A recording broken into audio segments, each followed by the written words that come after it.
joke. Okay, cool, right. Did you hear the one about? But actually, welcome tonight, all of you. And you know, I think I need to extend our thanks and warmth on behalf of all of us at the Helen Bamber Foundation for all of you who have come tonight. You know, we've got Jeremy Hardy as a star, but actually there are many stars in the room tonight, and one of the biggest stars of the room are really our clients who are around tonight. And I think you know, they're displaying their artwork, and you should all have a look and see what they're doing, because actually they embody the philosophy of what this foundation is about, and that is, together with them, we find the remnants and resilience of courage to achieve creative survival. You know, we're so delighted that so many of you are here, actually, because you have come to share our experience, but also you've given us the opportunity to take you on a journey of learning. And I hope that you will be inspired today, as we are inspired every day ourselves through our clients and the work that we do with them. And we're inviting you to go around the foundation, walk through different parts, talk to different members of staff and volunteers and everybody who works with us, and really sort of try and yeah, see what they're about, because actually they have a lot to say. And I think you know, it's also fair to say that none of our work would be possible without all of your support. And I think, you know, tonight more than ever, it really sort of represents how many of you have come to be with us. And actually, it's a celebration not only of us and our clients tonight, it's also a celebration of you. So you know, really do enjoy the night in terms of what you hear and the people that you speak to tonight. So I think also, I've noticed some of you have already been speaking to some of my colleagues, and they also are the stars of tonight. And I have to say that their love and dedication for this work really cannot be praised enough.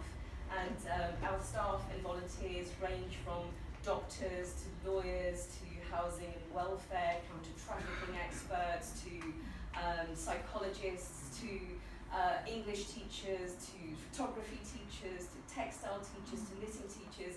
It's such a vast array, but actually when you speak to them, I think you will also understand what the essence of this foundation is about. We work, as Jeremy is saying, with some of the most vulnerable and marginalised people in our society, people who have suffered extreme human cruelty and who are refugees and asylum seekers. We work long after the blankets and the emergency responses are over, because actually to deal with the long-term impact of atrocity, it is a very delicate and a very intricate process that one has to do extremely carefully.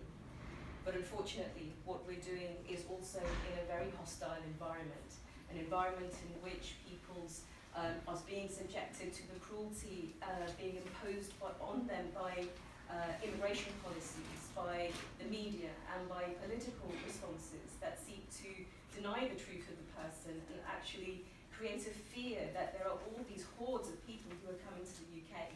But that is neither real, and nor does it reflect the reality of the annihilation and loss that people have suffered. Our clients are people just like you, ordinary people who are business owners, teachers, journalists, husbands, wives, students. And they all had a home, families, and they all had dreams. But it was because of something random that happened in their lives. Perhaps they dared to love someone.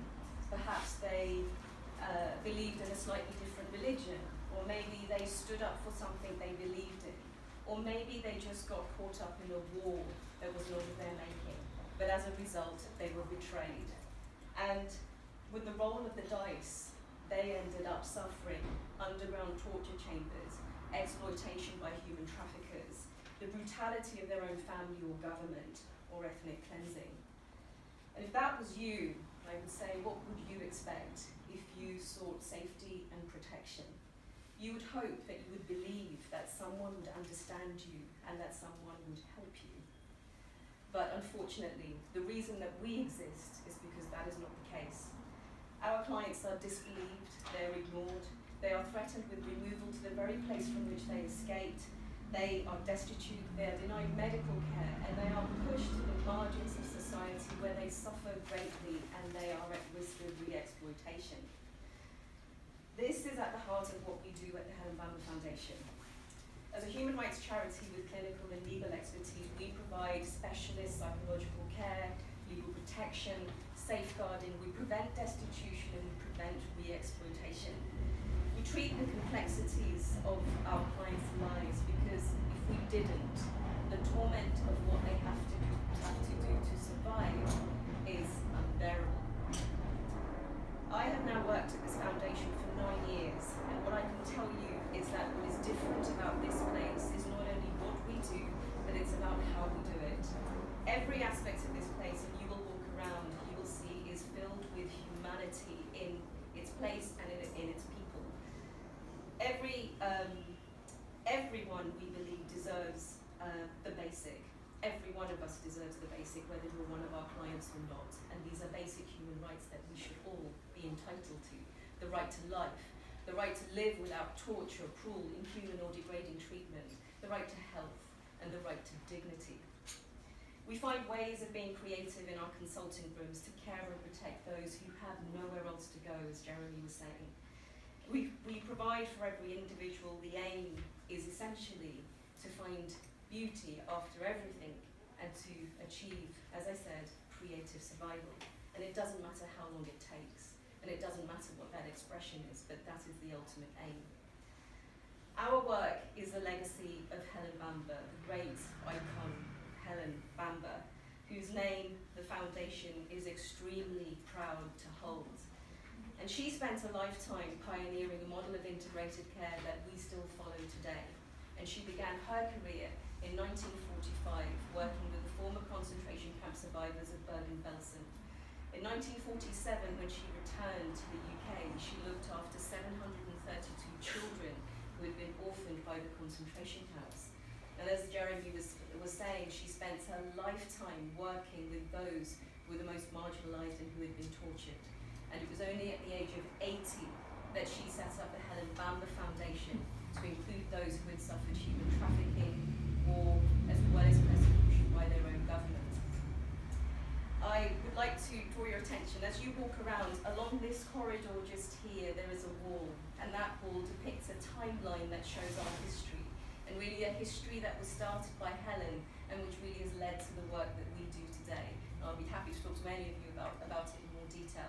But just to note that on top there is a red band that goes across which highlights every crisis of humanity that Helen will have worked with since 1945 and what we as a foundation continue, because this work now is required more than ever.